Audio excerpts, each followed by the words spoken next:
అంతర్జాతీయ అంటువ్యాధి సంసిద్ధత దినోత్సవాన్ని బుధవారం జరుపుకుంటున్నారు.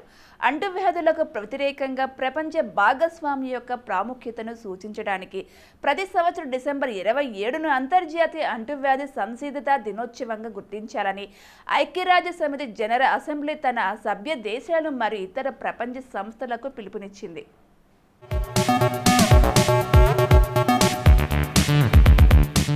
విద్య మరియు అవగాహన పెంపొందించే కార్యకలాపాల ద్వారా జాతీయ సందర్భాలు మరియు ప్రాధాన్యతలకు అనుగుణంగా రోజును పాటించాలని యుఎన్జిఏ దేశాలకు పిలుపునిచ్చింది.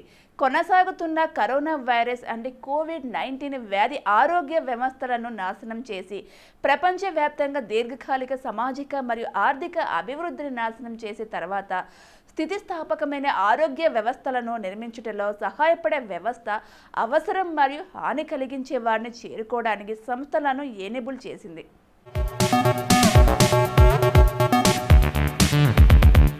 అంటువ్యాధులను నిరోధించడానికి మరియు ప్రతిస్పందించడానికి సమర్థవంతమైన చర్యలుగా స్థానిక, జాతీయ, ప్రాంతీయ మరియు ప్రపంచ స్థాయిలలో అంటువ్యాధులపై అవగాహన, సమాచార మార్పిడి, శాస్త్రీయ జ్ఞానం మరియు ఉత్తమ అభ్యాసాలు, నాణ్యమైన విద్య మరియు న్యాయవాద కార్యక్రమాలు చాలా అవసరం.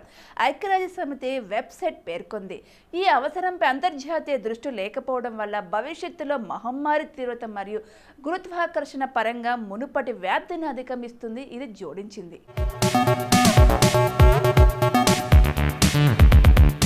1911 భారత జాతీయ గీతం జనగణ మన మొదటిసారిగా భారత జాతీయ కాంగ్రెస్ కలకత్తా నేషన్లో పాడారు.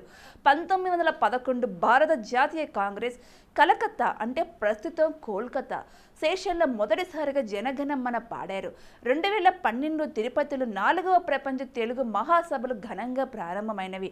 నేటి నుండి 3 రోజుల పాటు రాష్ట్రపతి ప్రణబ్ ముఖర్జీ అధ్యక్షతన జరిగినవి. 2013 హిందీ చిత్ర పరిశ్రమకు చెందిన ప్రముఖ నటుడు ఫరూక్ షేక్ కన్నుమూశారు.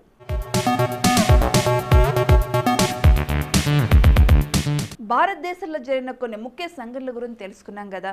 మరి చరిత్రలో ఏం జరిగిందో మరి దాన్ని కూడా చూసేద్దాం. 2010 అలాన్ స్టాన్ఫోర్డ్ యొక్క న్యాయవాది 7 బిలియన్ల ఫోన్జీ ప్లాన్లు నడుపుతున్నట్లు ఆరోపణలు ఎదుర్కొంటున్న వ్యక్తి. అతని కేసును 2 ఏళ్ల పాటు వాయిదా వేయాలని డిమాండ్ చేశారు. 2011 వినియోగదారులు యుఎస్లో ఆన్లైన్ సెలవుల కోసం 30 బిలియన్లు ఖర్చు చేశారు. ఇది మునుపటి సంవత్సరం కంటే 15% ఎక్కువ. 2011 సీరియస్ హోల్డింగ్ కార్పొరేషన్ యుఎస్లో 100 కంటే ఎక్కువ సియర్స్ మరియు కేమార్ట్ స్టోర్లను మూసివేయాలని దాని ప్రణాళికను వెల్లడించింది.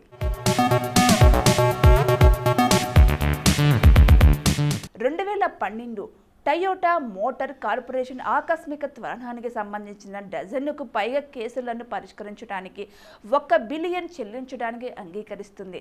2012 తన మొదటి రాజకీయ ప్రసంగంలో తన తల్లి మరణించి 5 సంవత్సరాల వార్షికోత్సవాన్ని పురస్కరించుకొని ప్రజాస్వామ్యాన్ని పరిరక్షిస్తానని మరియు తీవ్రవాదంతో పోరాడతానని ప్రతిజ్ఞ చేశాడు. మాజీ ప్రధాని బెనజీర్ భుట్టో కుమారుడు బిలావల్ భుట్టో జర్దారి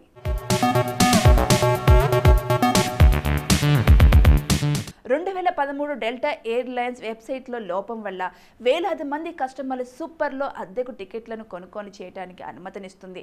ఇది సాధారణ టికెట్ ధరల కంటే 90% తక్కువ. డెల్టా లోపానికి బాధ్యత వహిస్తుంది మరియు టికెట్ కొనుగోలుతో పాటు తక్కువ ఛార్జీల విమానాలు తరచుగా వచ్చే విమాన మైళ్లను గౌరవిస్తుంది. 2013 యుఎస్ రాష్ట్రం కాలిఫోర్నియా రికార్డులలో అత్యంత పొడి సంవత్సరంగా ఉంది. మరి సమీప భవిష్యత్తులో వర్షాలు కురుస్తున్నాయని ఆశించడం లేదు. 1949లో గోల్డ్ రష్ను ప్రవేశపెట్టినప్పటి నుండి శాన్ ఫ్రాన్సిస్కో అత్యంత పొడి సంవత్సరం.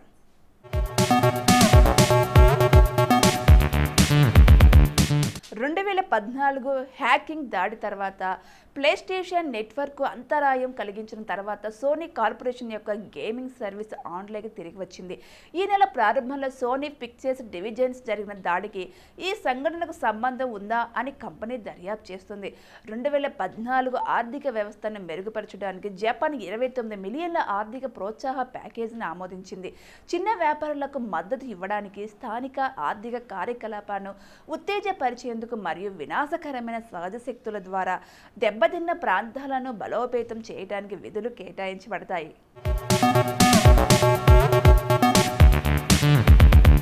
జోహాన్స్ కెప్లర్ ప్రఖ్యాత జర్మన్ అంతరిక్ష పరిశోధకుడు. ఇతడు గణిత శాస్త్రజ్ఞుడు, ఖగోళ శాస్త్రజ్ఞుడు, జ్యోతిష శాస్త్రవేత్త. 17వ శతాబ్దం జరిగిన ఖగోళ శాస్త్ర ప్రభంజనలో కీలక పాత్ర పోషించాడు. ఇతన్ని కెప్లర్ గ్రహ గమన సిద్ధాంతం ద్వారా అందరూ గుర్తిస్తారు. ఇతన్ని గ్రహ పరిభ్రమణంతో పాటు ఈయన ప్రతిపాదించిన వివిధ సిద్ధాంతాలు 17వ శతాబ్దంలో విప్లవాన్ని సృష్టించాయని చెప్పవచ్చు. జోహాన్స్ కెప్లర్ 1570 డిసెంబర్ 20న జన్మించారు. గ్రహాల పరిభ్రమణానికి సంబంధించి ఈయన 3 సూత్రాలు ప్రతిపాదించాడు. ట్యూబెజెన్ యూనివర్సిటీలో ఆయన తత్వశాస్త్రం, గణితం, అంతరిక్ష శాస్త్రానికి చెందిన నైపుణ్యాన్ని బాగా వృద్ధి చేసుకున్నాడు.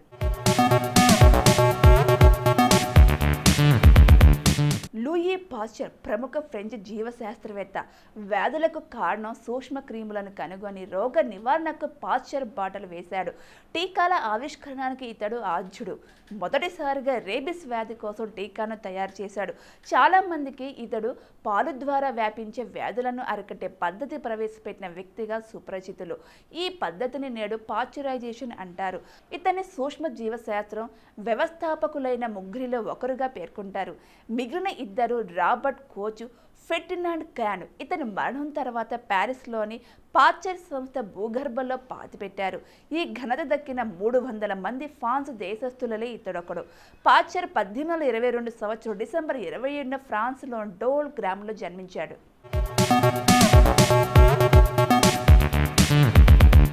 లారిసా లాటినినా ఒక మాజీ సోవియట్ జిమ్నాస్ట్. 1956, 1964 మధ్య ఈమె 14 వ్యక్తిగత ఒలింపిక్ పతకాలు, 4 జట్టు పతకాలు గెలుచుకుంది. ఈమె జిమ్నాస్టిక్ చేసే అధిక ఒలింపిక్ బంగారు పతకాల రికార్డు సృష్టించింది. ఈమె మొత్తం 18 ఒలింపిక్ పతకాలతో 48 సంవత్సరాల పాటు, అంటే మైకేల్ ఫెల్ప్ 2012 జూలై 31న ఈమె రికార్డును అధిగమించాడు. అధిక ఒలింపిక్ పథకాలు పొందిన వ్యక్తిగా రికార్డు నెలకొల్పింది. లారిసా లాటినినా 1934 డిసెంబర్ 20న జన్మించారు.